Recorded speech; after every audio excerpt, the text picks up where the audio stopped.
नहमदुहु व नस्तईनुहु व नस्तगफिरुहु व नु'मिनु बिही व नतवक्कलु अलैहि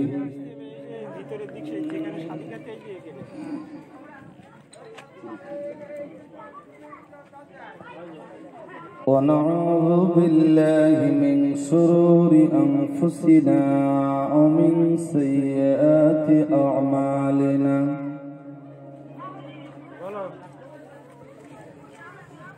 من يهده الله فلا مضل له ومن يضلله فلا هادي له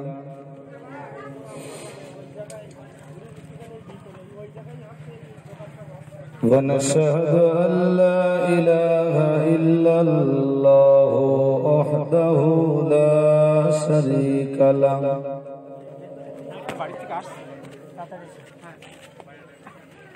ونشهد أن سيدنا ونبينا وحبيبنا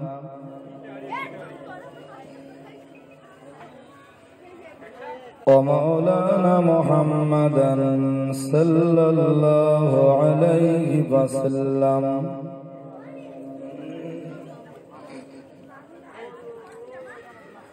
صلى الله عليه وسلم عبده ورسوله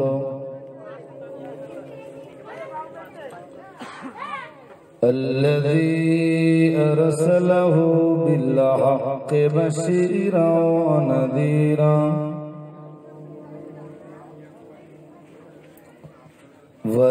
وداعيا إلى الله بإذنه وسراجا منيرا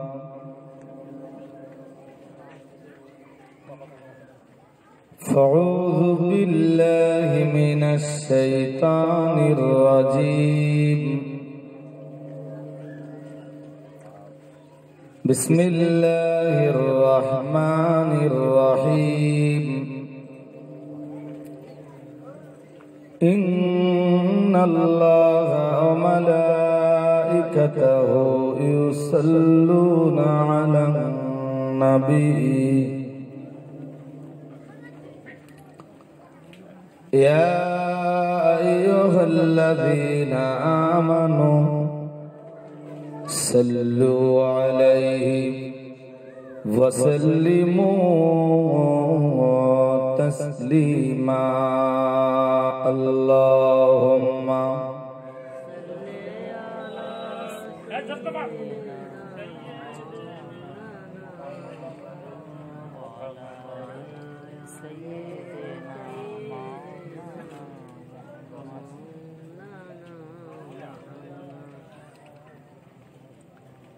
صلوا على محمد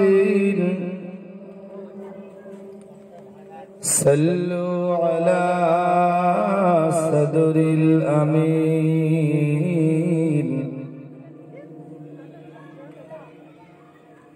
مصطفى ما جاء إلا رحمة للعالمين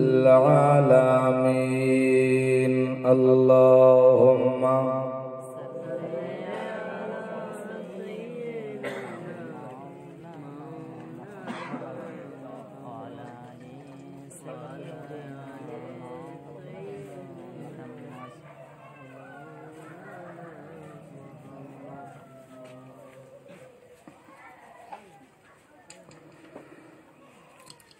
नहमदुहु व नुसल्ली अला रसूलिहिल करीम अम्मा बाद फ़अऊज़ु बिल्लाहि मिनश शैतानिर रजीम बिस्मिल्लाहिर रहमानिर रहीम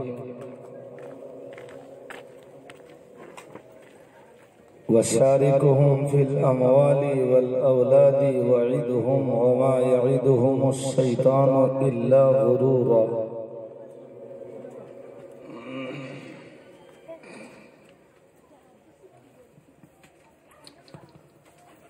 वक़ाल अलैहिस्सलातु वस्सलाम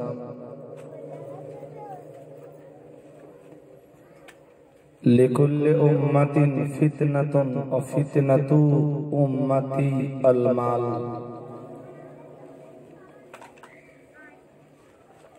ओ कमा क़ाल अलैहि सलातु वस्सलाम।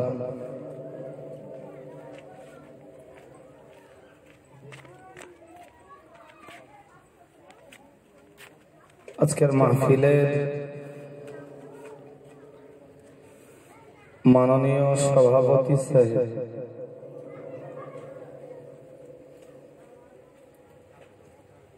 আমন্ত্রিত দিগার ওলামায়ে হযরত,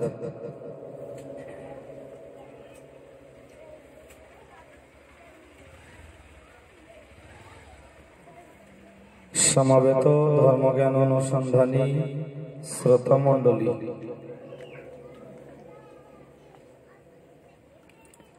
সম্মানিতা ধার্মিকা প্রধানাসীনা মায়েরা,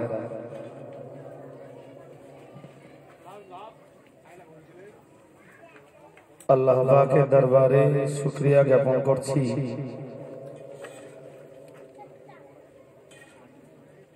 যিনি আজকের মাহফিলে আমাদের সকলকে সমাবেত হওয়ার তৌফিক নসিব করেছেন।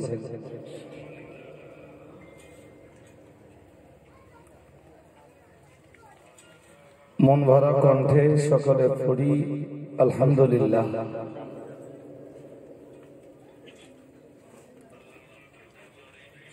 আরো একবার পড়ুন সবাই আলহামদুলিল্লাহ।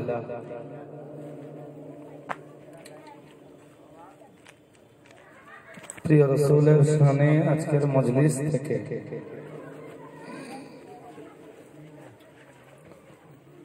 ভক্তি ভরা কণ্ঠে সকলে একবার পড়ি সাল্লাল্লাহু আলাইহি ওয়াসাল্লাম।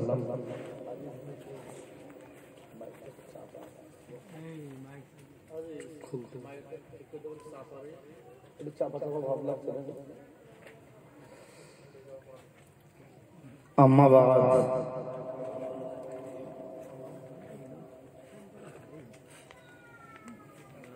এশার নামাজের পরপর আজকের মাহফিলে আপনারা সমাবেত।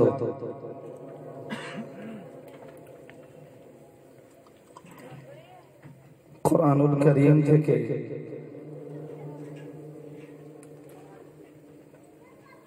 আজকের বক্তব্যের জন্য ছোট্ট একটি অংশকে বেছে নিয়েছি।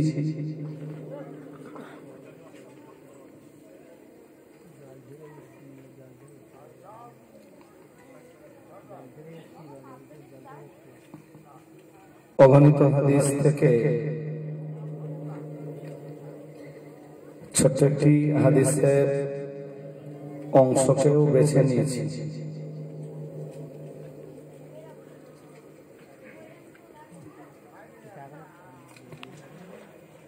পঠিত আয়াতাংশ এবং হাদিস অংশকে সামনে নিয়ে কিছু কথা আপনাদেরকে শোনানোর নিয়ত করছি। আল্লাহ কবুল করুন, বলুন আমিন। আজিজ ভাই জ্ঞানটা একটু কমান।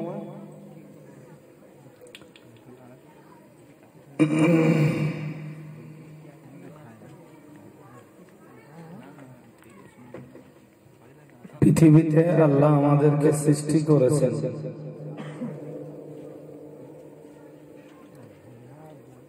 এবং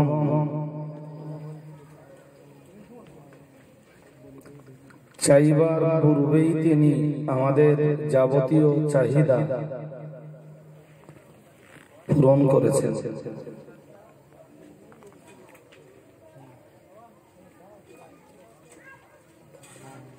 ربنا الذي أعطى كل شيء خلقه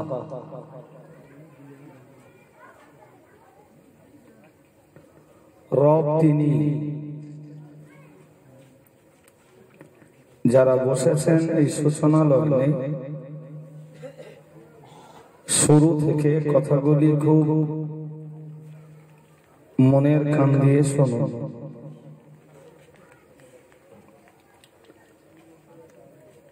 যিনি আমাদেরকে সৃষ্টি করেছেন,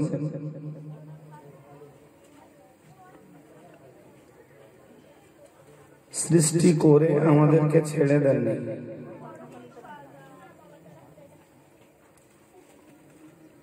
আমাদের যাবতীয় প্রয়োজনগুলো তিনি না চাইতে অথবা চাইবার পূর্বেই পূরণ করেছেন। সুবহানাল্লাহ।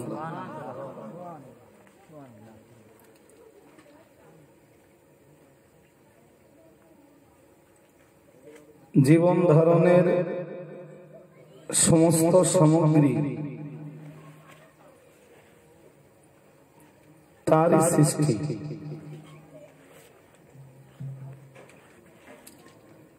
রিজিক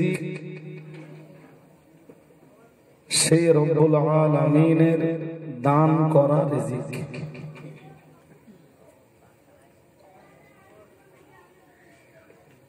আমরা ইট ভাটার ব্যবসা করি,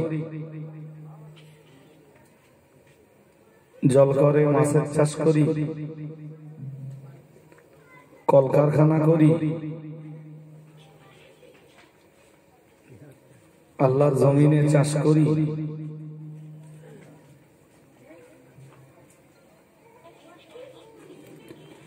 যেটাই করি সেটাই তার সৃষ্ট জমিন তথা মাটির উপরে।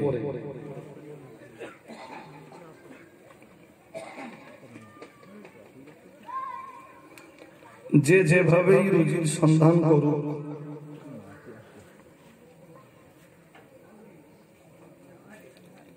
আল্লাহর জমিন ছাড়া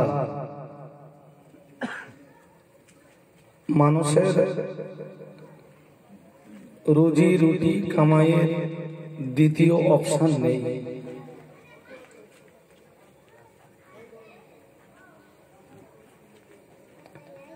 বেঁচে থাকবার জন্য যিনি সামগ্রী দিয়েছেন, মানব কল্যাণে যিনি সবকিছুই সৃজন করেছেন। একটি হাদিসে এসেছে, ইন্নামাদ দুনিয়া খুলিকাত লাকুম, নিশ্চয়ই দুনিয়া সৃষ্টি হয়েছে তোমাদের জন্য।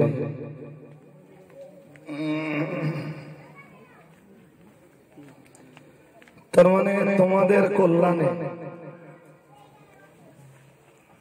তোমাদের মঙ্গলে,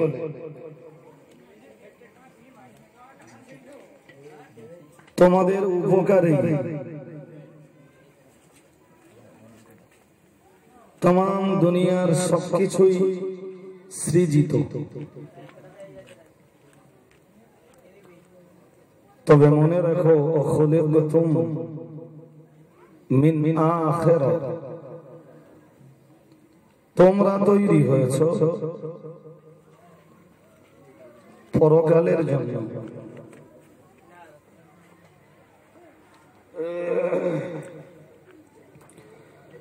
দুনিয়ার সব কিছু সৃষ্টি হয়েছে তোমাদের জন্য, কিন্তু তোমরা দুনিয়ার জন্য নও, তোমরা সৃষ্টি হয়েছো পরকালের জন্য। যেটি কাজে লাগে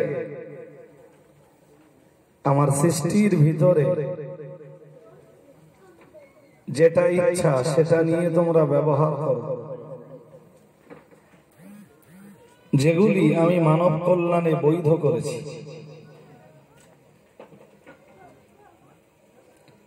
আমার জমিনে ছোট, আমি প্রশস্ত রিস্কের ব্যবস্থা করে রেখেছি, তবে সাবধান, কুলু মিনাত তাইয়্যিবাতি মা রাযাকনাকুম, আমার বিধান খেয়াল রাখো। আমার এই প্রশস্ত জমিনে শুধু সেগুলি খাও যেগুলি তোমাদের জন্য হালাল করা হয়েছে। হারামগুলোর ধারে পাশে যেও না।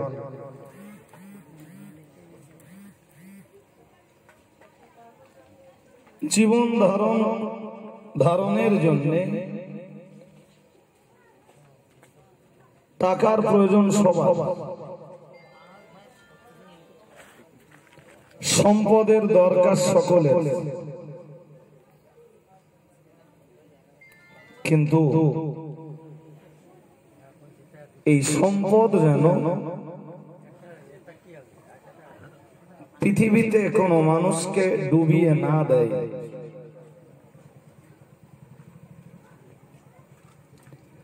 হযরত লুকমান হাকিম যখন তার বেটা আনাম অথবা আসকামের কাছে ওয়াজ করছিলেন,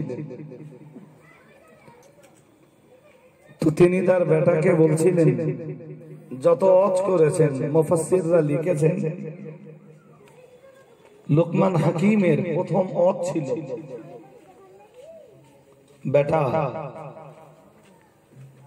এই পৃথিবী নামীয় নৌকাটাতে বহু মানুষ ডুবে গেছে, তুমি সাবধান থেকো, তোমার নৌকা তোমার তরিটা যেন পৃথিবী নামীয় দরিয়াতে ডুবে না যায়। সুবহানাল্লাহ। এটা লুকমান হাকিমের একটা নসিহত, যদিও এই নসিহতটা কোরআনুল কারীমের সূরা লুকমানের অন্তর্ভুক্ত নয়। মুফাসসিররা এই নসিহতটাও তাদের তাফসীরে লিখেছেন। বেটা আনাম অথবা আসকামকে ডেকে বলছিলেন, শোনো বেটা, তোমার এই জীবন নামীয় নৌকাটাকে পৃথিবী নামীয় দরিয়ার তাকওয়ার উপরে ভাসিয়ে দিও, তাহলে তোমার নৌকা কখনো ডুববে না। সুবহানাল্লাহ। ছোট্ট করে আমার বলবার যেটা উদ্দেশ্য সেটা হলো, পৃথিবীতে বেঁচে থাকবার জন্য আমাদের সম্পদ দরকার সবার। বসবাসের একটা জায়গা করতে হবে, প্রতিনিয়ত এক মুঠো খেতে হবে, তার জন্য টাকা চাই।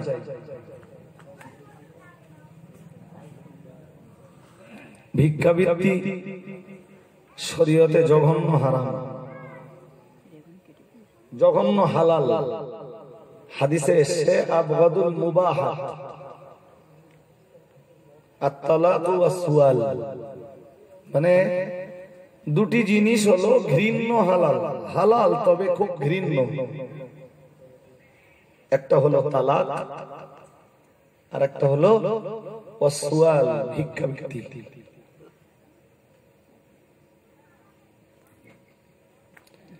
গরিবতার পরেও রাসূলের যেসব সাহাবীরা চরম দারিদ্রতার পরেও নিজেদের দারিদ্রতাকে গোপন রেখেছেন, মানুষের কাছে কোনোদিন কিছু চাননি, খোদ কোরআনের ভাষায় আল্লাহ তাদেরকে প্রশংসা করেছেন। সুবহানাল্লাহ। আল্লাহ বলেছেন তাদের ব্যাপারে, লা ইয়াসআলুনা নাসা ইলহাফা, তারা মানুষের কাছে চায় না, পিড়াপিড়ি করে না, আমাদের অভাব আছে, দারিদ্রতা আছে, দাও দাও দাও, মানুষের কাছে চায় না, মানুষকে বুঝতে দেয় না। ইয়াহসাবুহুমুল জাহিলু আগনিয়ান, মূর্খরা তাদেরকে ভাবে যে তারা ধনী। আল্লাহ বলছেন আসলে তারা ধনী নয়, আসলে তারা গরিব। কিন্তু তাদের গরিবতা পৃথিবীর কাউকে বুঝতে দেয় না। আমি বোঝাতে চাচ্ছি ছোট্ট কথায় যে আপনার জীবনে যত গরিবতাই থাকুক, ভিক্ষাবৃত্তি না করাটা, ভিক্ষা না করাটা, মানুষের কাছে না চাওয়াটা, এটা আল্লাহর কাছে প্রশংসনীয়। আল্লাহর কাছে এটা ভালো। দোরবেলা খাওয়া হয়নি, রাত্রে হবে কিনা তাও সন্দেহ আছে, তবু মানুষের কাছে চায় না। এরা আল্লাহর কাছে প্রশংসার পাত্র। সুবহানাল্লাহ। রাসূলের এই ক্যাটাগরির সাহাবী যারা ছিলেন, খোদ কোরআনের ভাষায় আল্লাহ তাদেরকে প্রশংসা করেছেন। চাইতো না মানুষের কাছে, তারা পিড়াপিড়ি করতো না মানুষের কাছে যে আমাদের দাও। চলো, আমি যদিও মাঝখানে একটা কথা বলে রাখবো যে প্রয়োজনের তাগিদে চাওয়াটাও, ভিক্ষা করাটাও হারাম নয়, বরং হালাল, তবে ঘৃণ্য। যদিও দেশব্যাপী এই ভিক্ষাটা, এই চাওয়াটা কিছু মানুষের বৃত্তিতে পরিণত হয়েছে, বিজনেসে পরিণত হয়েছে, ব্যবসায় পরিণত হয়েছে, এবং তা যেমন কিছু ক্ষেত্রে রয়েছে আত্মকেন্দ্রিক, তা কিছু ক্ষেত্রে দেশব্যাপী ঘটছে শিক্ষা প্রতিষ্ঠান কেন্দ্রিক, মানে ধর্মকেন্দ্রিক। তো ধর্মকেন্দ্রিক যারা ভিক্ষাবৃত্তিকে বেছে নিয়েছে, এদের ব্যাপারে কোরআন যন্ত্রণাদায়ক শাস্তি, জাহান্নামের কঠিন আযাবের দুঃসংবাদ শুনিয়েছে। যারা ধর্মকে বেছে নিয়েছে নিজেদের উপার্জনের রাস্তা হিসাবে, চাইছে স্টেজের কোনো বক্তা হতে পারে, আর হতে পারে কেউ হতে পারে কারোর মানুষের কাছে এ চাওয়াটা মাদ্রাসা কেন্দ্রিক, চায় মাদ্রাসার জন্য, অথচ পেট পূজারিটা চলে, পকেট পূজারিটা চলে নিজের। পৃথিবীতে এই জাতের মানুষ যারা, তিরমিজিতে একটি হাদিস এসেছে জানেন, তাতে অন্তত 7 শ্রেণীর মানুষের নাম উল্লেখিত হয়েছে।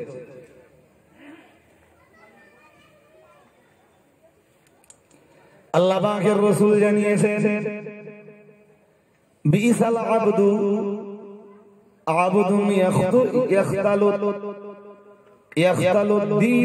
ইয়াখতালু দুনিয়া বিদ্দীন আও কামা ক্বালা আলাইহিস সালাম। যারা বসেছেন খুব মন দিয়ে শুনুন, কোন কথা কবে বলবো, কবে বলবার পরিবেশ হবে সে আল্লাহ ভালো জানেন। আজকে প্রথম বলছি এই হাদিসের টুকরাটা আপনাদের। হাদিস শরীফ বিবরণ দিয়েছে ইমাম তিরমিজি রাহমাতুল্লাহ আলাইহি, তার হাদিসের কিতাবের সহিহ সনদে, বিশুদ্ধ সনদে একটি লম্বা হাদিস এনেছে। পৃথিবীর নিকৃষ্ট মানুষ কারা, অতি নিকৃষ্ট মানুষ কারা, তার একটা তালিকা তিনি দিয়েছেন ওই হাদিসে।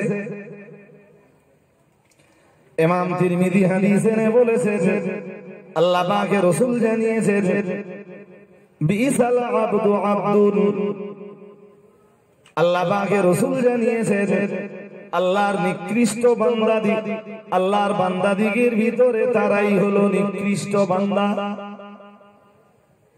ইয়াখতালু দুনিয়া বিদ্দীন, যারা ধর্মের পরিবর্তে দুনিয়া কামাই করে। ধর্মটাকে বিক্রি করে দিয়ে যারা দুনিয়া কামাই করে, আল্লাহ পাকের রাসূল জানিয়েছেন তারা আল্লাহর কাছে নিকৃষ্ট।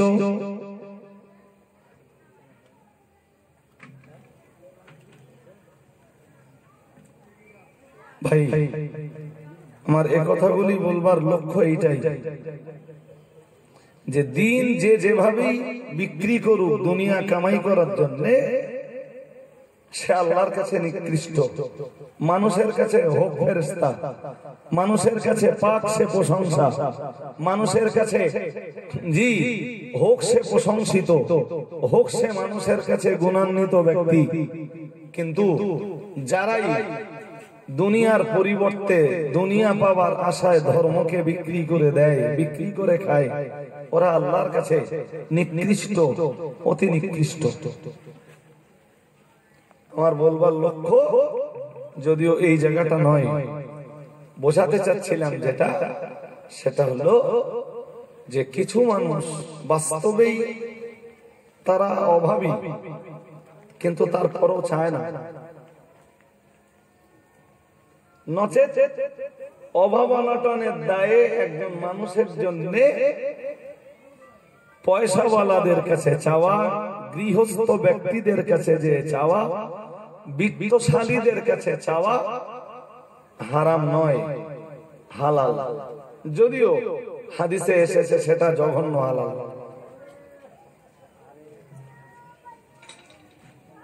আমার বক্তব্য সার কথা ভাই এটা যে পৃথিবীতে বেঁচে থাকবার জন্য সম্পদ দরকার, সবারই দরকার, ধনীরও দরকার, গরিবেরও দরকার।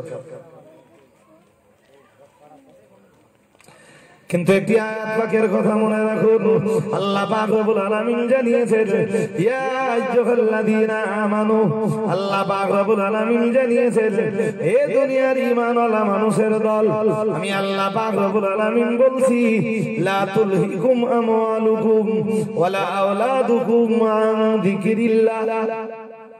কোরআন শরীফের 28 পারাতে আল্লাহ আয়াতটা দিয়েছেন, আল্লাহ পাক রব্বুল আলামিন জানিয়েছেন ইয়া আইয়ুহাল্লাযীনা আমানু, হে দুনিয়ার ঈমানওয়ালা মানুষের দল, তোমরা যারা ঈমান এনেছো, আমি আল্লাহ পাক তোমার জন্য, তোমাদের জন্যই মেসেজ দিচ্ছি, তোমাদের জন্যই এই বিধানটা দিচ্ছি, সাবধান হয়ে যাও।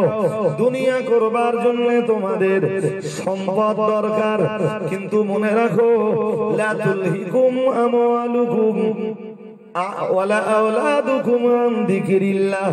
আমি আল্লাহ পাক রব্বুল আলামিন বলছি সম্পদ জোগাড় করতে যে যেন আল্লাহকে তোমরা ভুলে যেও না।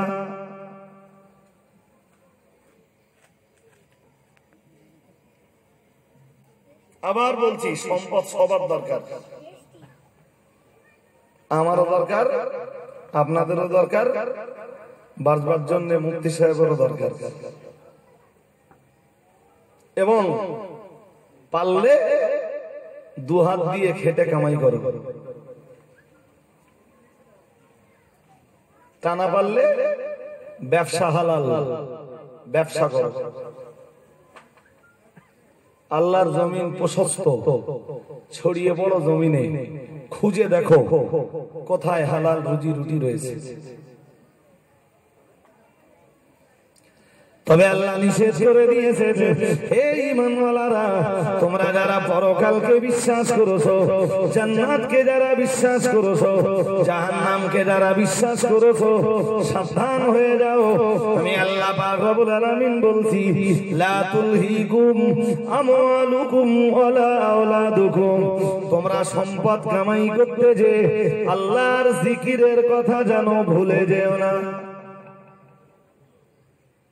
তোমাদের সম্পদ যেন আল্লাহর জিকির তোমাদেরকে ভুলিয়ে না দেয়।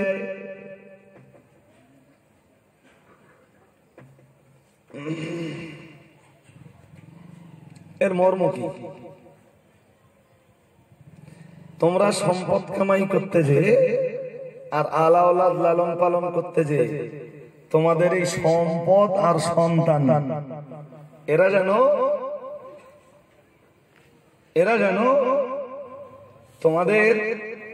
তোমাদেরকে আল্লাহর জিকির ভুলিয়ে না দেয়। খুব মন দিয়ে কথা শুনুন, একদম অন্য মনস্কতা পুরোপুরি ছাড়ুন। আজকে এই কথাগুলো আমার কাছ থেকে বুঝে বাড়ি যাবেন, মুফতি সাহেবের কাছে কিছু ওয়াজ নেবেন, সেগুলো আবার চেষ্টা করবেন জীবনে বাস্তবায়ন ঘটানোর, তবে লাভ হবে। জিকিরটা কি? ইন্না নাহনু নাযালনা যিকরা ওয়া ইন্না লাহু লাহাফিজুন। আল্লাহ পাক রব্বুল আলামিন জানিয়েছেন 14 পারা কোরআন শরীফের 14 পারার প্রথম পৃষ্ঠায় সূরা হিজরের ভিতরে আল্লাহ জানিয়েছেন ইন্না নাহনু নাযালনা যিকরা। আল্লাহ পাক রব্বুল আলামিন জানিয়েছেন নিশ্চয়ই আমি জিকির নাযিল করেছি। সুবহানাল্লাহ। ভাই শব্দটা বুঝতে হবে, শব্দ বুঝলে অজ বুঝবেন। আমি নাযিল করেছি জিকির। পরে মহান আল্লাহ আবার জানিয়েছেন ওয়া ইন্না লাহু লাহাফিজুন। আল্লাহ পাক রব্বুল আলামিন জানিয়েছেন এই জিকিরটাকেই আমি হেফাজতের দায়িত্ব নিয়েছি। সুবহানাল্লাহ। একটু মন খুলে বলেন, নাযিল করা মানে উপর থেকে নিচে নামানো। तमाम दुनियार तमाम मुफाসসিরিন হযরতরা বলেছেন এই আয়াতে জিকির বলতে বোঝানো হয়েছে আল্লাহর কোরআনকে।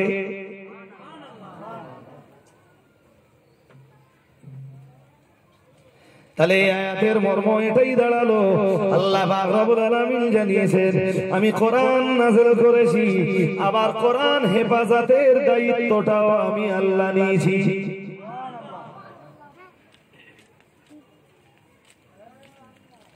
আয়াতটা আরেকবার স্মরণ করুন। আল্লাহ পাক রব্বুল আলামিন জানিয়েছেন সম্পদ কামাই করতে যে তোমরা জানো আল্লাহ জিকির ভুলে যেও না। এর মর্ম হলো সম্পদ কামাই করতে যে তোমরা জানো আল্লাহর কোরআন ভুলে যেও না।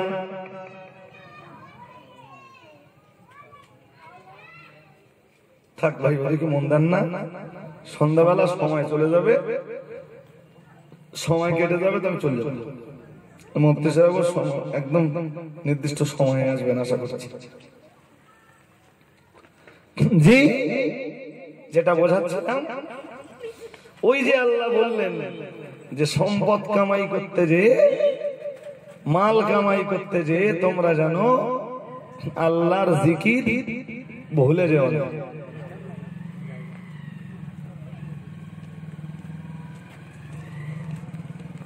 শুনুন মন দেন,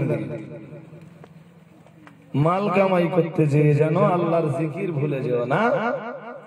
জিকিরের মর্ম হলো কোরআন।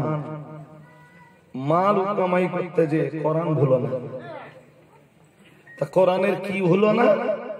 ওখানে আবার কমসে কম দুটো কথা বলে রাখা দরকার। একটা হলো কোরআনের তেলাওয়াত ভুলে যেও না, আর একটা হলো মাল কামাই করবা করো, কিন্তু অর্থ উপার্জন সংক্রান্ত কোরআনের যত বিধান আছে একটাকেও ভুলো না। ব্যবসা করবা, ব্যবসার যা নিয়ম নীতি আল্লাহ দিয়েছেন প্রত্যেকটা নীতি ফলো করো, নইলে তোমার উপার্জন হারাম হয়ে যাবে। ওটাই বলছেন আল্লাহ ইমানদারদেরকে, যাদের ঈমান আছে তাদের, যাদের ঈমান নেই ও বিধান তাদের জন্য না। যারা ঈমানদার নয় ও বিধান তাদের জন্য নয়। আবার অন্য আয়াতের দিকে যদি তাকাই, আল্লাহ পাক রব্বুল আলামিন জানিয়েছেন কোরআন শরীফের সূরা আনকাবুত 21 পারার প্রথম পৃষ্ঠায় জানিয়েছেন উতলু মা উহিয়া ইলাইকা মিনাল কিতাব ওয়াকিমিস সালাতা ইন্নাস সালাতা তানহা আনিল ফাহশাই ওয়াল মুনকার ওয়ালাযিকরুল্লাহি আকবার। এই আয়াতের সার কথা এটাই, আল্লাহ পাক রব্বুল আলামিন সবচাইতে বড় জিকির বলেছেন নামাজকে। নামাজ যত বড় জিকির, তার চাইতে বড় জিকির আর নেই। আর আল্লাহ পাক রব্বুল আলামিন ওই যে বিধানটা দিয়েছেন, লা তুলহিকুম আমওয়ালুকুম ওয়ালা আওলাদুকুম আন যিকরিল্লাহ, সম্পদ কামাই করতে যে আর আল আওলাদ লালন পালন করতে যে তোমরা জানো আল্লাহর জিকির ভুলে যেও না। এই আয়াতের মর্ম হলো এটাই, তোমরা টাকা পয়সা উপার্জন করতে যে জানো নামাজ ভুলে যেও না।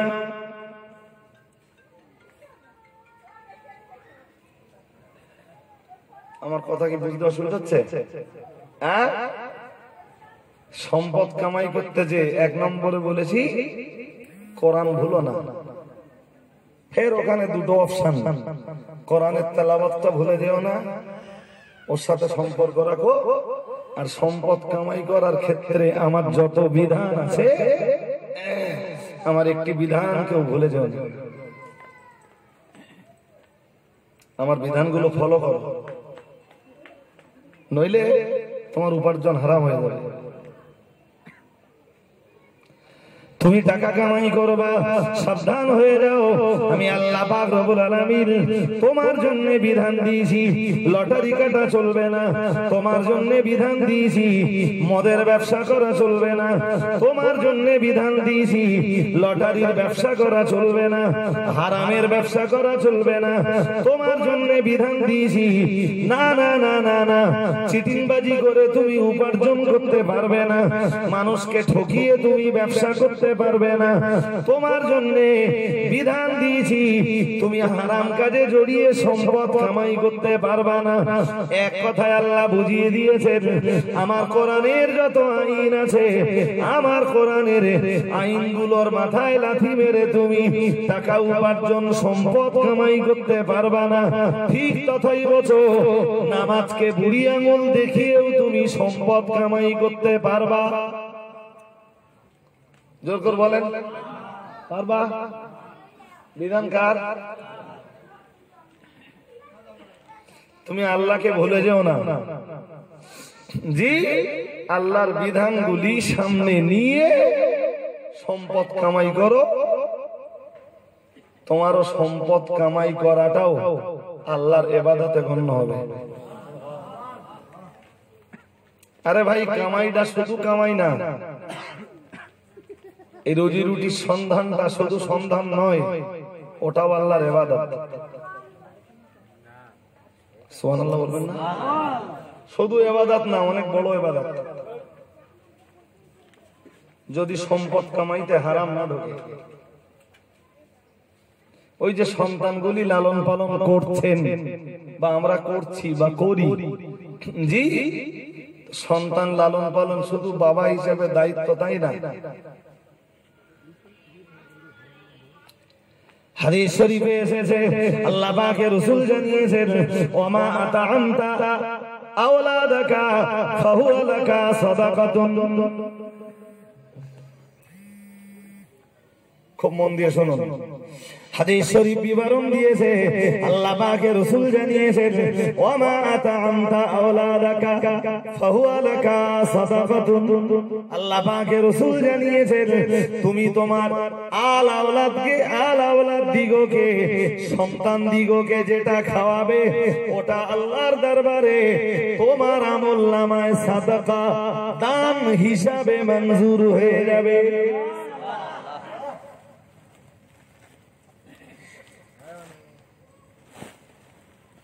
খাবে আমার ছেলে, সব পাবেন। ও যতটা খাবে ততটা আমার দান করলে যত সওয়াব হতো। আল্লাহ কত দয়া পরবশ আমার প্রতি। জি, তার লালন পালনের দায়িত্ব দিয়েছেন আমায়, আমি তারে উপার্জন করে খাওয়াচ্ছি, ফের ভি আল্লাহ আমার আমলনামায় সাদগার সওয়াব লিখে দিচ্ছেন। একটু মন খুলে বলে ভাই, এর চেয়ে খুশির খবর, আনন্দের খবর কি হতে পারে? আল্লাহ পাকের রাসূল আবার জানিয়েছেন, ওমা আতা'আমতা, আল্লাহ পাকের রাসূল জানিয়েছেন, ওমা আতা'আমতা, যা তুমি খাইয়েছো জাওজাকা তোমার স্ত্রীকে আল্লাহ পাকের রাসূল জানিয়েছেন ফাহুয়া লাকা সাদাকাতুন ওটাও তোমার আমলনামায় দান হিসাবে সাদকা হিসাবে লিখে দেওয়া হবে। একটু মন খুলে বলেন। আমি বিয়ে করেছি, আপনি বিয়ে করেছেন, তারা আমার সংসারে রয়েছে, তাদের দেখভালের দায় দায়িত্ব আমাদের উপরে চাপিয়ে দিয়েছেন যে আল্লাহ, সেই আল্লাহই আবার তাদের খাওয়ানোর জন্য যে সম্পদ আমি ব্যয় করছি, যে সম্পদ আপনি ব্যয় করছেন, ওই সম্পদ ব্যয়ের বিনিময়ে আপনার আর আমার আমলনামাতে সাদকার সওয়াব লিখে দিচ্ছেন। সুবহানাল্লাহ।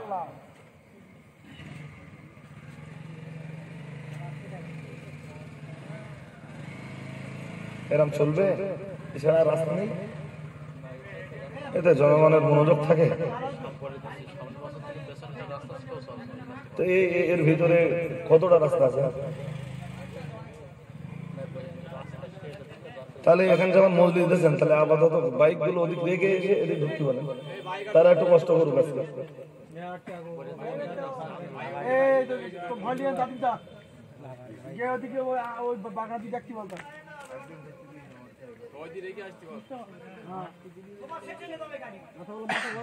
কিছু একটা অন্তত করেন, একটা দিন সবাইকে মানিয়ে নিতে হবে জি, নইলে শ্রোতাদের মনোসংযোগটা নষ্ট হবে, আমারও মনোযোগ নষ্ট হবে। ছাড়ুন। তো আমি এই অল্প সময়ে ছোট ছোট করে অনেক কথাই শুনিয়েছি, যে কথাগুলি অত্যন্ত কার্যকারী কথা, উপকারী কথা জি।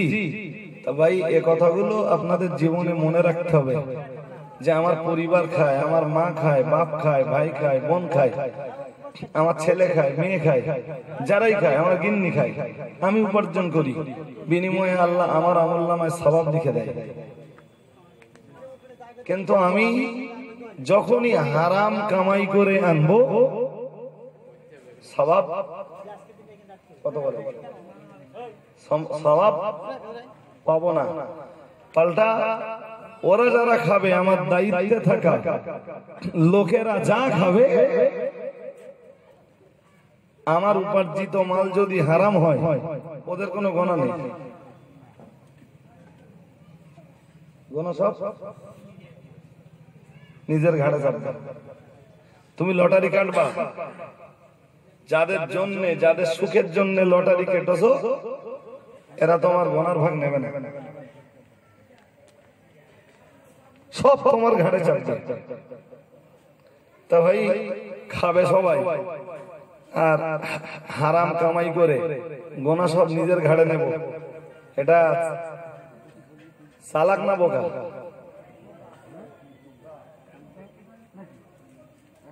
হ্যাঁ, যদি বলেন দেখতে পায় না, কবে হবে তাই, তাহলে ঘুরিয়ে বলতে হয়, তাহলে কোরআনে আর হাদিসে তার বিশ্বাস নেই, আর কোরআনে হাদিসে যার বিশ্বাস নেই সেটা ঈমানদার নয়। আরে তার নাম বিশ্বাস না, তো তার নাম অবিশ্বাস জি। ছাড়ুন, আমি যেটা বোঝাতে চাচ্ছিলাম,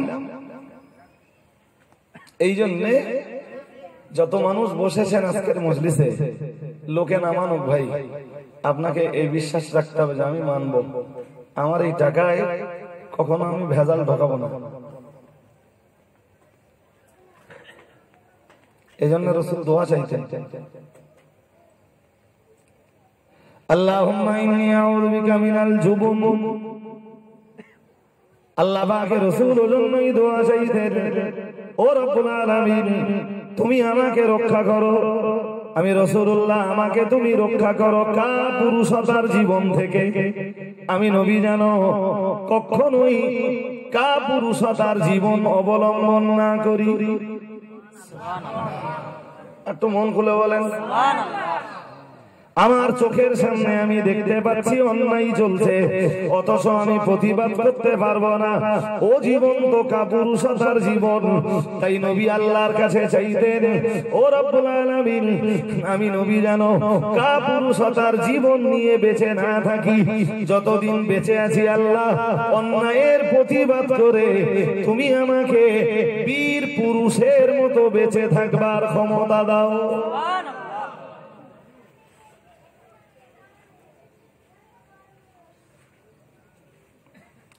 নবী আমার আবার দোয়া চাইতেন, আল্লাহুম্মা ইন্নী আউযু বিকা মিনাল জুবন।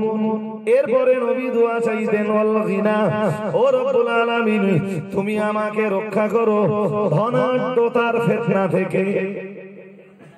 ধন সম্পদের মোহে পড়ে আমি নবী যেন তোমাকে ভুলে না যাই।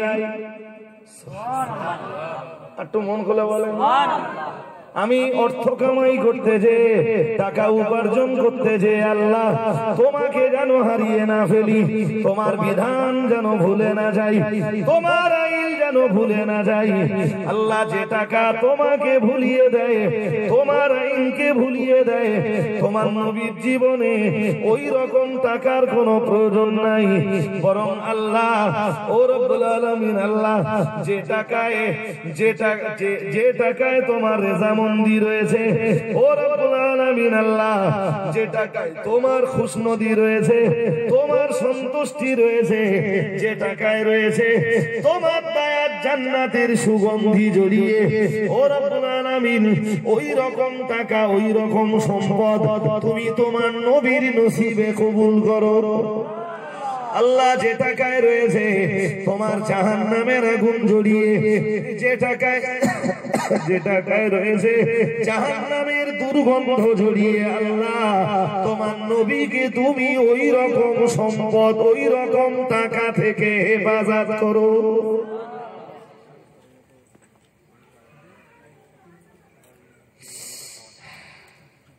এই যে যুগে করতেছি সে যুগে মুসলিম নামধারী বিপুল পরিমাণ নারী আর পুরুষ হারামের সাথে জড়িয়ে পড়েছে। জি, এমন টাকাও তাদের কাছে ভালো যে টাকায় জাহান্নামের দুর্গন্ধ জড়িয়ে আছে।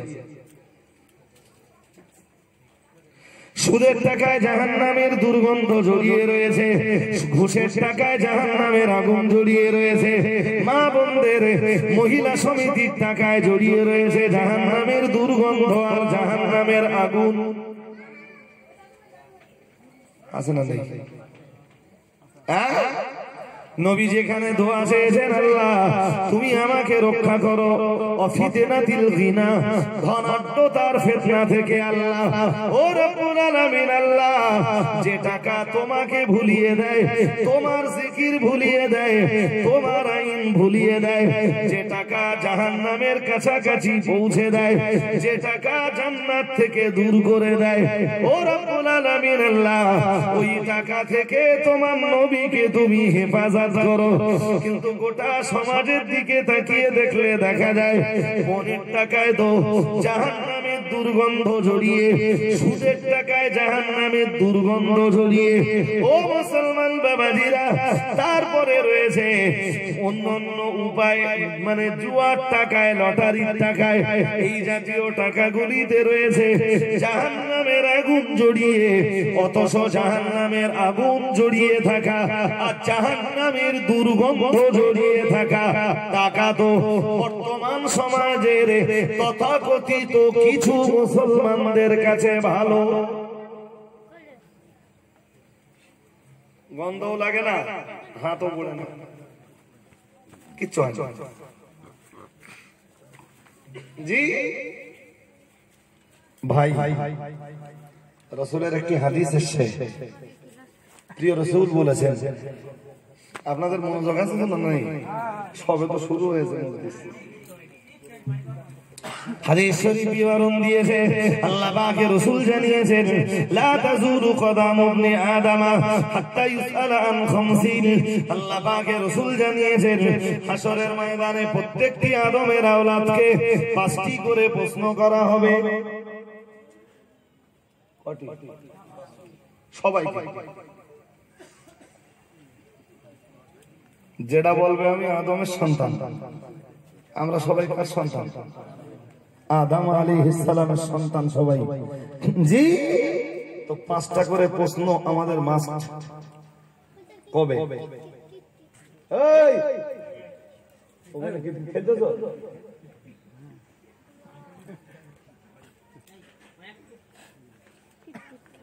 জি, 5টা করে কোশ্চেন মাস্ট।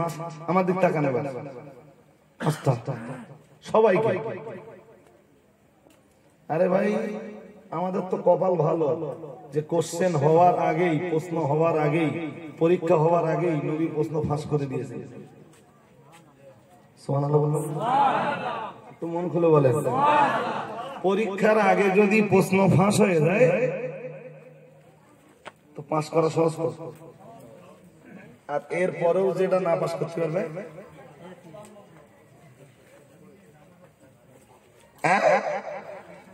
মজার ব্যাপার, দুনিয়ার অন্য নবী রাসূলরা প্রশ্ন ফাঁস করে যাননি উম্মতদের কাছে।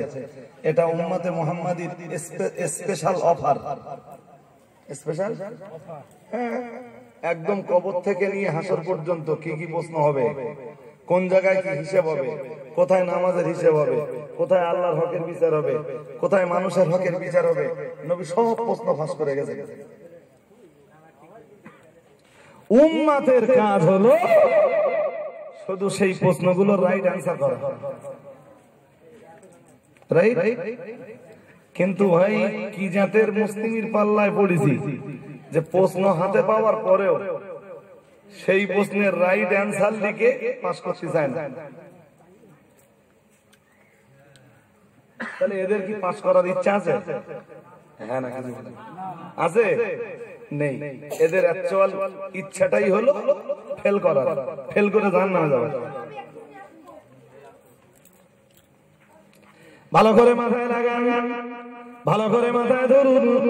নবী আমার জানিয়ে দিয়েছেন, লা তাজুরু কদামু ইবনি আদম হাত্তা ইউসআলা আন খামসিন ও কামা ক্বালা আলাইহিস সালাম। আল্লাহ পাকের রাসূল জানিয়েছেন, আদমের প্রত্যেকটি আওলাদকে হাসরের ময়দানে প্রশ্ন করা হবে 5টি করে। আর ওই 5টি প্রশ্নের জবাব না দেওয়া পর্যন্ত এক কদম কাউকে এগিয়ে যেতে দেওয়া হবে না। এক কদম কেউ আগে বাড়তে পারবে না। প্রশ্নের উত্তর দে, তারপর আগে বাড়বি। আর প্রশ্নের উত্তর অ্যান্সার না করতে পারলে ফেরেশতারা একান্তে ধরবে, জাহান্নামে ফেলে দেবে, অথবা জাহান্নাম জীব লম্বা করবে, জি, আর জাহান্নামের জীবের আগে চলে যাবে। উত্তর দে। হাদিস বিবরণ দিয়েছে, আল্লাহ পাকের রাসূল জানিয়েছেন, 1 নম্বরে প্রশ্ন হবে, আনা উমরিহি বান্দা, তোমার 60 বছরের হায়াত দিয়েছিলাম, 50 বছরের জীবন দিয়েছিলাম, 75-80 বছরের জীবন দিয়েছিলাম, কিংবা 100 বছর হায়াত দিয়েছিলাম, বলো বান্দা তোমার জিন্দেগিটা, তোমার এই 100 বছরের হায়াতটা কোন রাস্তায় কাটিয়েছো? আমার রাস্তায় না শয়তানের? আমার খুশির জন্য তোমার জীবন কাটিয়েছো, না তুমি শয়তানকে খুশি করার জন্য জীবন কাটিয়েছো?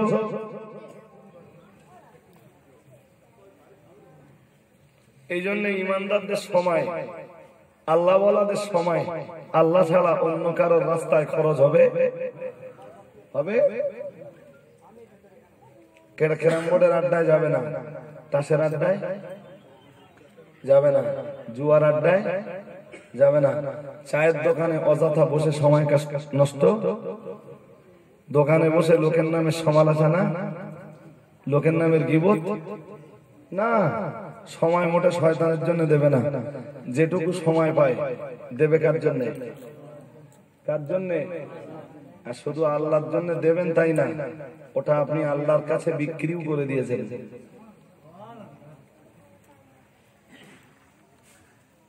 টোটাল সময়টা বিক্রি হয়েছে কার কাছে?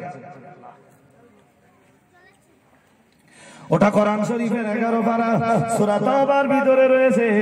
আল্লাহ পাক রব্বুল আলামিন জানিয়েছেন ইন্নাল্লাহা আশতারা মিনাল মুমিনিনা আনফুসাহুম ওয়া আমওয়ালাহুম বিআন্না লাহুমুল জান্নাহ।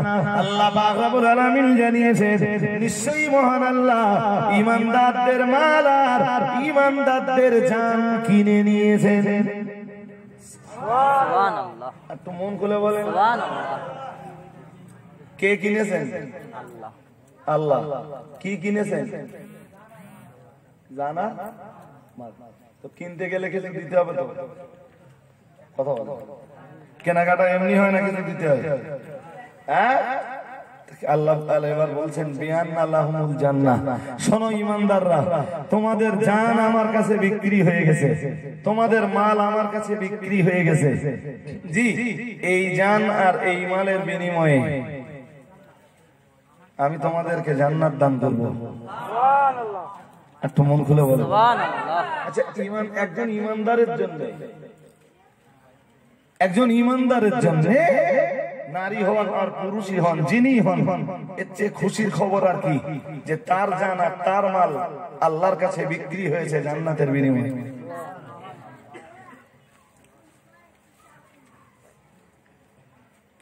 তার মানে আল্লাহ সাবধান করতে চাচ্ছেন, শোন তোদের এই জীবনের সময় জান বলতে জীবনের, হ্যাঁ, আর প্রয়োজন যদি হয় তো আমার রাস্তায় তোর জীবনটা দিতেও হতে পারে, বিনিময়ে আমি তোরে জান্নাত দেব। আর একটু মন খুলে বলেন সুবহানাল্লাহ। আরে বাবা, মুতার যুদ্ধে রাসূলের 3 জন সেনাপতি, কজন? রাসূল প্রথমে বললেন ফার্স্ট সেনাপতি, ফার্স্ট কমান্ডার যায়েদ বিন হারেসা, রাসূলের পোষা ছেলে।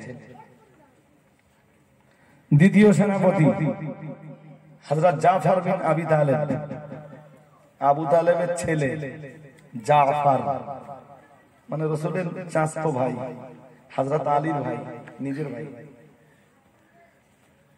তৃতীয় সেনাপতি আব্দুল্লাহ ইবনে রাওয়াহা, যিনি রাসূল পাকের দরবারের কবি, একজন আরবি কবি। অন্যান্য যুদ্ধে সেনাপতি একজন, মুতার যুদ্ধে 3 জন। সাহাবারা ধরেই নিয়েছেন যে 2 জন তো শহীদ হবেই, তৃতীয় জন হবে কিনা কিছুটা সন্দেহ, কিছুটা, কিন্তু প্রথম 2 জন হাতে কোনো সন্দেহ নেই, এ 2 জনের শাহাদাত নিশ্চিত। নইলে 3 সেনাপতি কি কাজে আসবে?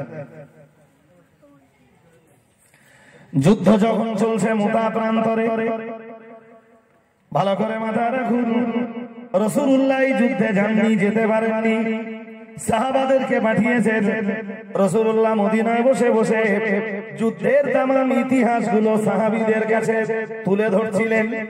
যেসব সাহাবারা জিহাদের ময়দানে যেতে পারেননি, হতে পারে অন্ধত্বের কারণে, অথবা হতে পারে চলবার সামর্থ্য হারিয়ে ফেলবার কারণে, অথবা হতে পারে অসুস্থতা জনিত কারণে যারা যুদ্ধে যেতে পারেননি, রাসূল তাদের কাছে যুদ্ধের ময়দানের চিত্রটা বর্ণনা করছিলেন মদিনায় বসে বসে।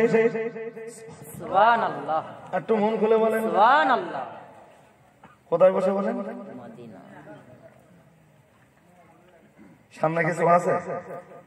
নবীর সামনে কিছু লাগানো আছে? কোন অ্যান্ড্রয়েড সেট, টেলিভিশন জাতীয় কিছু কিচ্ছু নেই। তো অত দূরের দৃশ্য নবীকে দেখবার ক্ষমতা দিচ্ছেন কে? আল্লাহ। জোর করে বলেন আল্লাহ। নবী যেন মনে হচ্ছে যে যুদ্ধের ময়দানে পাশে রাসূল বসে বসে বর্ণনা করছেন। ও সাহাবীরা শোনো, যুদ্ধ শুরু হয়ে গেছে, পতাকা আমার যায়েদ বিন হারেসার হাতে। একটু পরে রাসূলুল্লাহ বললেন, সাহাবীরা মনে রাখো, আমার যায়েদ শহীদ হয়ে গেছে, আমার যায়েদ ইসলামের জন্য, কোরআনের জন্য, আল্লাহ রাসূলের রাজমন্দির জন্য নিজের জীবনটাকে কুরবান করে দিয়েছেন। কিন্তু সাহাবারা আনন্দের কথা, আমার যায়েদ যেই না শাহাদাত বরণ করেছে, আমার জাফর বিন আবি তালেব যুদ্ধের ময়দানের 2য় সেনাপতি, জিহাদের ময়দানের পতাকাটা নিজের হাতে তুলে নিয়েছেন। ও বাবাজিরা ভাইরা, রাসূলুল্লাহ বললেন সাহাবীরা শোনো আনন্দের খবর আমার জাফর যুদ্ধের ময়দানে পতাকা তুলে নিয়ে এগিয়ে যাচ্ছে শত্রু পক্ষের দিকে আল্লাহ পাকে নবী বলছিলেন সাহাবীরা আমার জাফরের ডান হাতে ওরা আঘাত করেছে আমার জাফরের ডান হাতে যুদ্ধের পতাকা ছিল ওরা আমার জাফরের ডান হাতে আঘাত করেছে আমার জাফরের ডান হাতটা কেটে গেল আমার জাফরের ডান হাতটা কেটে গেল সাহাবীরা চামড়ার সঙ্গে হাতটা ঝুলছে এই মাত্র আমার জাফর পতাকাটা ফেলে না দিয়ে পতাকাটা বাম হাতে উঠিয়ে নিয়েছে নবী বললেন আমি দেখতে পাচ্ছি ওরা আমার জাফরের বাম হাতে আঘাত করেছে আমার জাফরের বাম হাতটাও চামড়ার সাথে ঝুলছে আমি নবী দেখতে পাচ্ছি আমার জাফর কাটা দুটো হাত বুকের সঙ্গে জড়িয়ে ধরে আল্লাহর দ্বীনের পতাকাটা জিহাদের ময়দানে উঁচু করে রেখেছে সুবহানাল্লাহ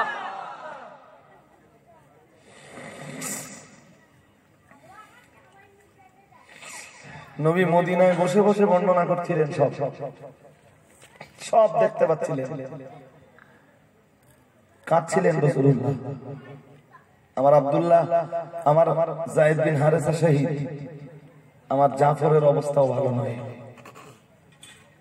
আল্লাহ পাক নবী আবার বলছিলেন ওরা আমার জাফরের ডান পায়ে আঘাত করেছে হযরত জাফর তখনও জিহাদের ময়দানে দাঁড়িয়ে ও বাবাজি রে ভাইরা হযরত জাফর মানে তার ডান পায়ে ওরা আঘাত করেছে ডান পাটা যখন কেটে গেল একটা পায়ে ভর দিয়ে হযরত জাফর বিন আবি তালেব তখনও জিহাদের ময়দানের পতাকাটা উঁচু করে ধরে রেখেছেন হযরত জাফরের ওরা বাম পায়ে যখন আঘাত করেছে জাফর আল্লাহর জমিনে পড়ে গেলেন আল্লাহর জমিনে পড়ে গেলেন পতাকা ধারণের মতো ক্ষমতা নাই হাত দুটো কাটা পা দুটো তার কাটা না না না না না পতাকাটা ধরে রাখবার মতো কোনো কন্ডিশন নাই কিন্তু দাঁতগুলো তখনও চাঙ্গা আছে এই জিহাদের ময়দানে হযরত জাফর বিন আবি তালেব তখনও পর্যন্ত দাঁত দিয়ে কামড়ে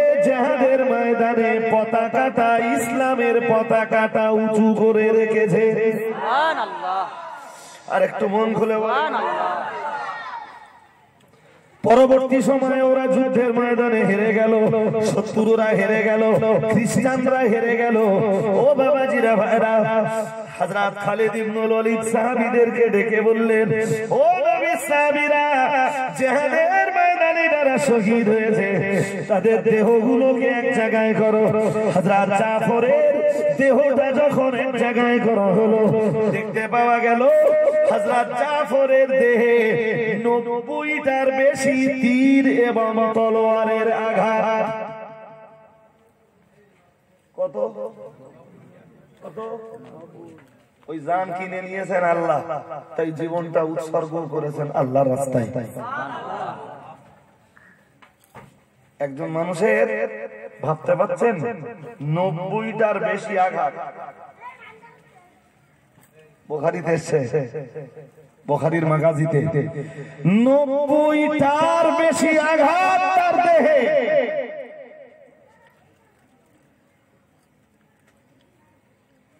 জি রাসূল পরে বললেন আমার জাফর শহীদ হয়ে গেছে কাঁদলেন রাসূল চোখের পানি ফেললেন বললেন এবারে আব্দুল্লাহ ইবনে রাওয়াহার পালা সে পতাকাও তুলে নিয়েছে আবার ঘোষণা দিলেন আমার আব্দুল্লাহ ইবনে রাওয়াহা শহীদ হয়ে গেছে এখন যুদ্ধের পতাকা আমার খালিদ ইবনুল ওয়ালিদের হাতে সুবহানাল্লাহ তিনি কোন সেনাপতি নন তবে দায়িত্বশীল একজন মুজাহিদ জয় হলো খালিদের হাতে 9খানা তলোয়ার ভেঙে ফেললেন হযরত খালিদ এক যুদ্ধে সুবহানাল্লাহ একটু মন খুলে বলেন সুবহানাল্লাহ কটা একদম চুরমার করে ফেলেছেন মেরে একজন মানুষ 9টা তলোয়ার ভেঙে ফেলা মানে কি কতগুলো বীর পুরুষ হযরত খালিদ ইবনুল ওয়ালিদ যুদ্ধে জয় হলো রাসূল রাত্রে বেলা শুয়ে স্বপ্ন দেখছেন হযরত জাফর বিন আবি তালেবকে আল্লাহ দুটো ডানা দিয়েছেন, আর ওই ডানার উপরে ভর করে হযরত জাফর জান্নাতের ভিতরে উড়ে উড়ে বেড়াচ্ছেন। আল্লাহ পাকের নবী তো বলেছিলেন, ওরা আমার জাফরের ডান হাতটা কেটে দিয়েছে, ওরা আমার জাফরের বাম হাতটা কেটে দিয়েছে। তাই মহান আল্লাহ দয়া করে বসে জান্নাতের ভিতরে হযরত জাফরকে দুটি ডানা দিয়েছেন, আর ওই ডানা দুটি মেলে হযরত জাফর तमाम জান্নাত পরিভ্রমণ করছেন। ও বাবাজিরা ভাইরা, রাসূলুল্লাহ সকালবেলা মানে ভোরবেলায় উঠলেন, ফজরের নামাজ পড়লেন, নামাজের পরে সাহাবীদের মাঝে ঘোষণা দিলেন, ও সাহাবীরা শোনো, রাআইতু জাফরান ইয়াতিরু বিজানাহিহি ফিল জান্নাহ আও কামা ক্বালা আলাইহিস সালাম। আল্লাহ পাকের রাসূল বললেন, ও আমার সাহাবীরা শোনো, গত রাতে আমি রাসূলুল্লাহ আমার জাফরকে দেখতে পেলাম। আল্লাহ পাক রব্বুল আলামিন আমার জাফরকে জান্নাতের ভিতরে দুটি ডানা দিয়েছে, সেই দুটি ডানা মেলে আমার জাফর জান্নাতের ভিতরে উড়ে উড়ে বেড়াচ্ছে। আর একটু মন খুলে বলেন সুবহানাল্লাহ। জাফরের জীবন দিয়েছেন ও আল্লাহ, কিনেও নিয়েছেন আল্লাহ, আর হযরত জাফর জীবনটা উৎসর্গ করেছেন আল্লাহর রাস্তায়। একটু মন খুলে বলেন সুবহানাল্লাহ। জি, আমাদের জীবন উৎসর্গ তাসে, জুয়ায়, লটারিতে, ক্রাম বোর্ডে, চ্যাংড়া ছেলেগুলোর জীবন উৎসর্গিত কোরবান মোবাইল। কোথায় কথা বলেন?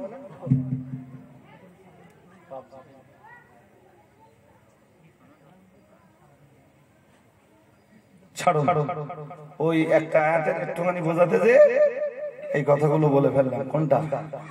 আবার পড়ি আয়াতটা, ইন্নাল্লাহা ইশতারা মিনাল মুমিনিন, নিশ্চয়ই আল্লাহ কিনে নিয়েছেন মুমিনদের থেকে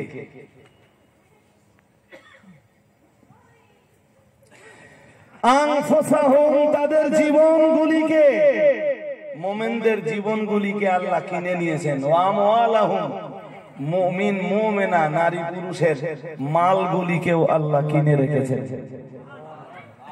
একটু মন খুলে বলেন কি দেবেন আল্লাহ? জোর করে বলেন জান্নাত। আল্লাহ নিজে বলছেন বিআন্না লাহুমুল জান্নাহ, তোর জীবনও আমি দিছি, তোর মালও আমি দিছি, তোর কপাল কত ভালো, এরপরে তোর জীবন আর মাল দুটোই আমি কিনেছি, তোরে জান্নাত দেব। তাই কোন কাফেরের মালও আল্লাহ নেয় না, জানো আল্লাহ দেবে জান আর মাল কিনে নেয় আল্লাহ ইমানদারদের। কিনেও নিয়েছেন আমার জান, এই জীবনটা আল্লাহর জন্য বিক্রি, আল্লাহ জান্নাত দেবেন। তাই কত অফার উম্মতে মুহাম্মাদি, উম্মতে মুহাম্মাদির কপাল কত ভালো। বুঝিনি উম্মতে মুহাম্মাদি আমি কে আর আমার নবী কে। আমার নবীর ইজ্জতের খাতিরে আল্লাহ আমার জন্য এত কিছু করেছেন, আর আমার জীবনটা পুরো শয়তানের রাস্তায় ঢেলে দিচ্ছি।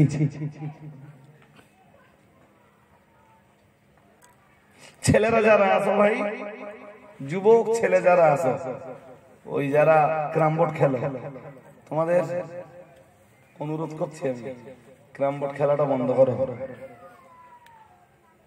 এই সময়ের অপচয়, এই সময়ের নষ্ট, এই সময়টা শয়তানের রাহে খরচ করবার জন্য জান্নাত মিলেগা নেই ভাই।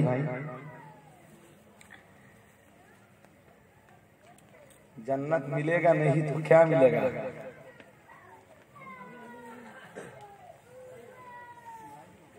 बोलो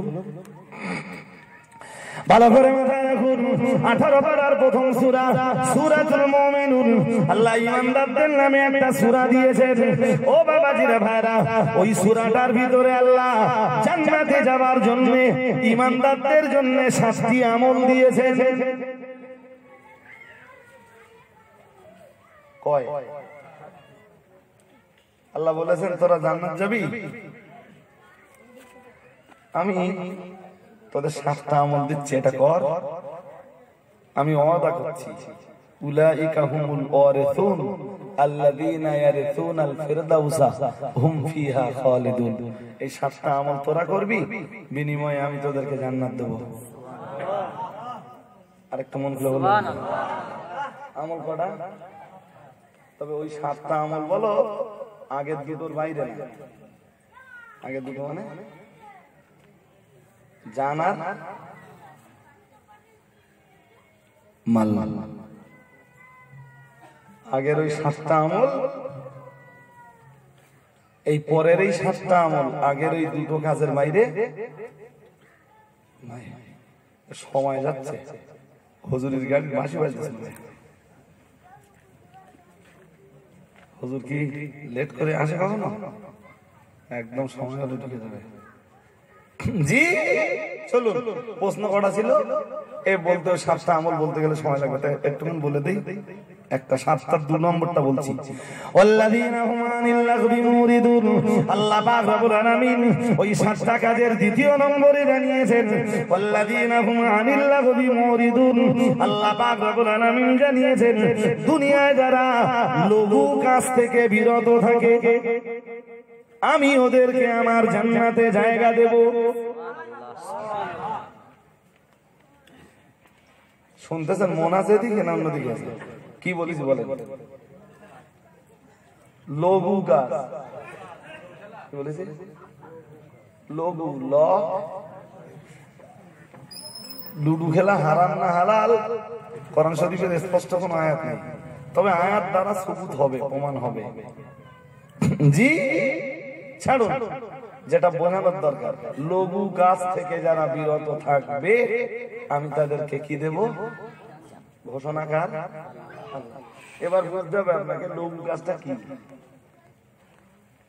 ওই যে আল্লাহ বললেন আল্লাযীনা হুম আনিল লাগবি মুরিদুন। লঘু क्या काम? শোনেন, এ ব্যাপারে মুফাসসিরদের অনেকগুলো মতামত। একটা মত বলছি, একটা মত হলো লঘু বলা হয় এমন কাজকে যে কাজগুলির অর্থ নেই, অর্থহীন কাজ। आई ला मान अला जिसका कोई मुराद नहीं, टारगेट नहीं, एम नहीं, मिशन नहीं। শুনতেছেন?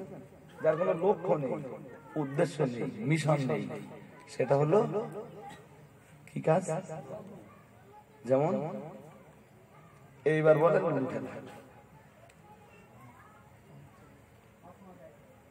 এইবার বলেন তাস খেলা, এবার বলেন ক্যারাম বোর্ড খেলা, এবারে বলেন ফ্রি ফায়ার, এবারে বলেন পাবজি। আমার পিছনে তাকায়, হুজুর এসে গেছে। আমি বলছি তো, আমি অনেক আগে গাড়ির হর্ন শুনে বুঝেছি যে হুজুর এসে গেছে। আলহামদুলিল্লাহ বলুন, একটু খুশি হয়ে বলেন আলহামদুলিল্লাহ। জি জওয়ান যারা আছো ভাই, এই কাজ সব বন্ধ করা লাগবে যদি জান্নাত পেতে চাও। কোনো গল্প হবে না। ওই ক্যারাম বোর্ড, তাস, জি তারপর কি আছে এখন নতুন নাকি একটা খেলা বেরিয়েছে, তার নাম LOTO, লোটো। খবর রাখেন আপনারা? কি খবর রাখবেন?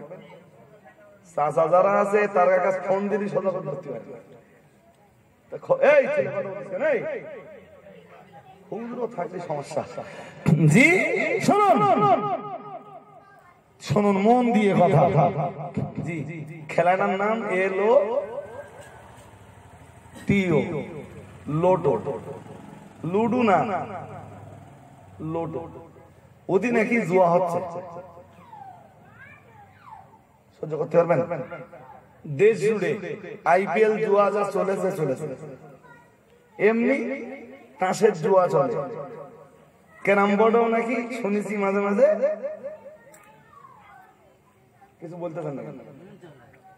মনে আছে না? আপনারা জানেন না এরকম ভাব? জি জুয়া চলে। কিন্তু জুয়া তো হারাম করে দিয়েছেন আল্লাহ। ইন্নামাল খামরু ওয়াল মাইসির ওয়াল আনসাবু ওয়াল আসলাম রিজিসুম মিন আমালিশ শাইতান ফাজতানিবুহু লাআল্লাকুম তুফলিহুন। জি, বক্তব্য কি? মহান আল্লাহ জানিয়ে দিয়েছেন নিশ্চয়ই মদ পান করা, ওয়াল মাইসিরু জুয়া খেলা, সে যে ধরনের জুয়া হয় হোক, মার্কেটের জুয়া হোক, বাজারের জুয়া হোক, আর হোক সে কলা বাগান আর কাঁঠাল তলার জুয়া, হোক সে ক্যারাম বোর্ডের জুয়া, হোক সে লোটোর জুয়া, অথবা হোক অন্য কোন খেলার জুয়া, জুয়া তো জুয়াই। আল্লাহ পাক রব্বুল আলামিন জানিয়েছেন রিজিসুন, এ জুয়া খেলা তো নাপাক কাজ। শুধু নাপাক নয়, মিন আমালিশ শাইতান, এ কাজ শয়তানের কাজ। কার কাজ বলেন না? হ্যাঁ, পরে আল্লাহ বলেছেন ফাজতানিবুহু, সাবধান হও, এই হারামটারে পরহেজ করো, লাআল্লাকুম তুফলিহুন। জি, এ যদি পরহেজ করতে পারো তবে তোমরা সফলকামী হতে পারবা। সফলকামী শুনতেছেন নাকি? সফলকামী হতে পারবা। এবার একটু সুবহানাল্লাহ বলেন। আচ্ছা, এই জুয়া ছেড়ে দিলি যদি একজন লোক সফলকামী হয়, তাহলে জুয়া খেললে কি হবে? পরীক্ষায় ভালো লিখলি যদি পাস করে, তাহলে না লিখতে পারলি তো পাস মানে সফলতা, আর ফেল মানে বিফলতা। জি, জুয়া ছাড়লে যদি তোমার জীবনে সফলতা আসে, এটাই যদি আল্লাহর ঘোষণা হয়, তাহলে জুয়ায় ডুবলে তোমার জীবনে বিফলতা অনিবার্য। কথা বলেন না কেন? ঠিক কিনা বলবেন তো? জি, অথচ চলছে গোটা দেশব্যাপী। আপনি বলুন, আইপিএল এর জুয়া কম হয়েছে? কম হয়েছে? এমন এমন লোক জুয়া খেলেছে আইপিএল এ, যারা সচরাচর জুয়া খেলে না, কিন্তু আইপিএল এ বড় বড় বাজি ধরেছে তারা, অথচ নামে মুসলমান। হাদিস বিবরণ দিয়েছে, আল্লাহ পাকের রাসূল জানিয়েছেন লা ইয়াদখুলুল জান্নাতা কাম্মারুন আও কামা ক্বালা আলাইহিস সালাম। আল্লাহ পাকের রাসূল জানিয়েছেন দুনিয়ার জুয়ারে যারা, জুয়ায় আসক্ত ব্যক্তি যারা, আমি আল্লাহ পাকের রাসূল বলছি জান্নাত ওরা পাবে না, জান্নাতে ওরা যাবে না।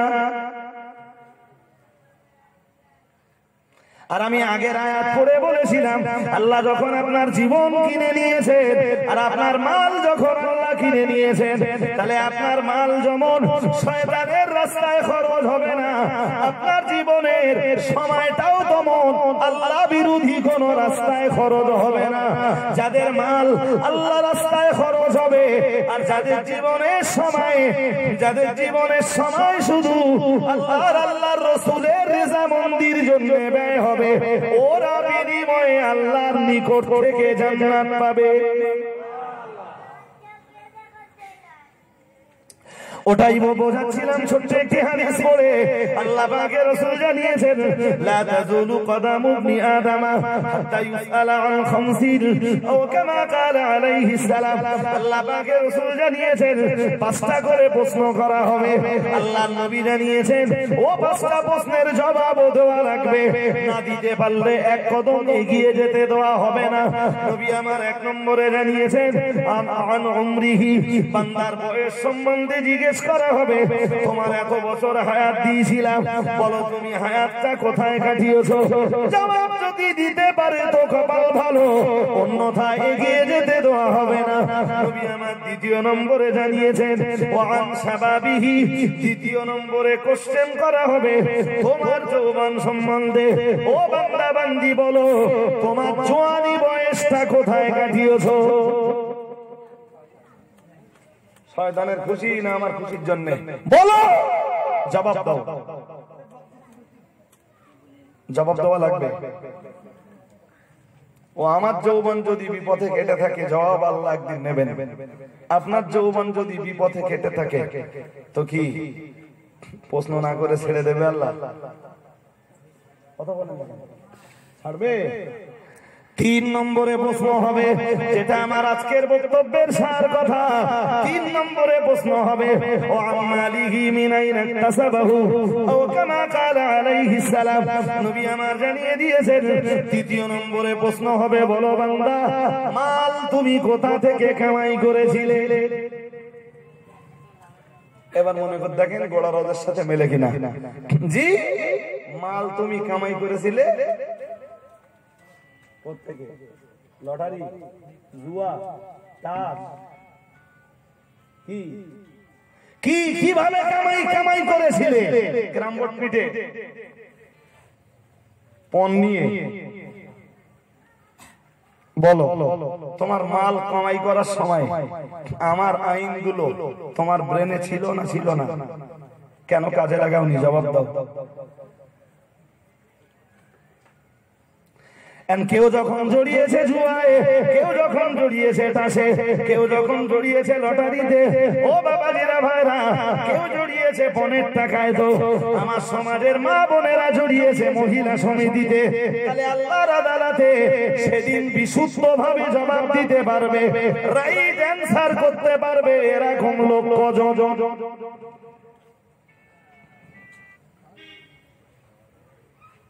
কি বুঝতে পারতেছেন নাকি? তাহলে হয় বলতে হবে যে ভাই এই প্রশ্ন হবে টবে না, বা আপনি যা বলতেছেন আপনার কাছে থাক, আমরা শুনে যাচ্ছি, এই কান্দে শুনেছি, এই কান্দে বার করতে পারি, সমস্যা নেই, আল্লাহর কাছে উত্তর দেওয়ায়ও কোনো অসুবিধা হবে না।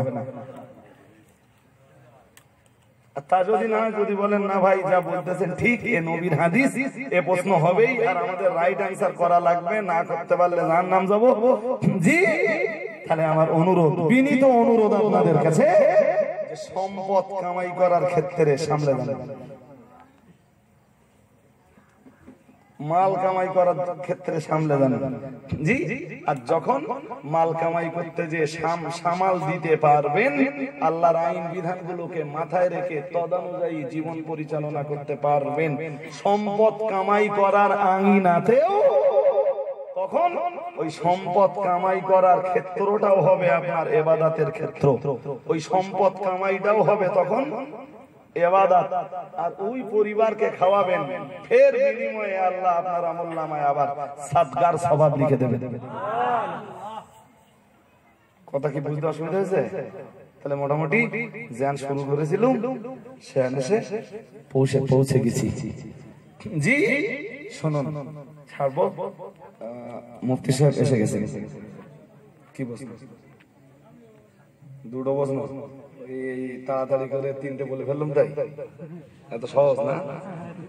হ্যাঁ, কোরআন শরীফ দিতে আল্লাহ সময় নেছে কতদিন? নবীর উপরে কোরআন নাযিল হয়েছে একদিনে, তাহলে 1.5 ঘন্টা দাউদ করে সব শুনে নেবেন না? জি, আবার একদিন দাউদ করবেন, আবার এসে ওই 2টো বলবো ইনশাআল্লাহ। 3টে বলেছি মানে তাহলে আলটিমেটলি বুঝতে হবে যে আর 2টো অজানা নেই, হয়তো জানি না, জানি না, জি। ভালো বলতেছেন, শোনেন, মুফতি সাহেব আসবেন, হুজুরের সময় লস করালে হুজুর আবার নির্দিষ্ট সময় চলে যাবে, আর আমার একটু তাড়া আছে, তাই ছাড়বার আগে প্রতি বছর এই সভাতে খাদিজার জন্য আপনারা পয়সা দেন, মনে আছে? তারা আল্লাহর কাছে প্রশংসিত, আল্লাহর কাছে। তবে হাদিসে এটাও এসেছে, প্রয়োজনের তাগিদে আল্লাহ রাসূল ও সাহাবায়ে কেরামদের কাছে চেয়েছে।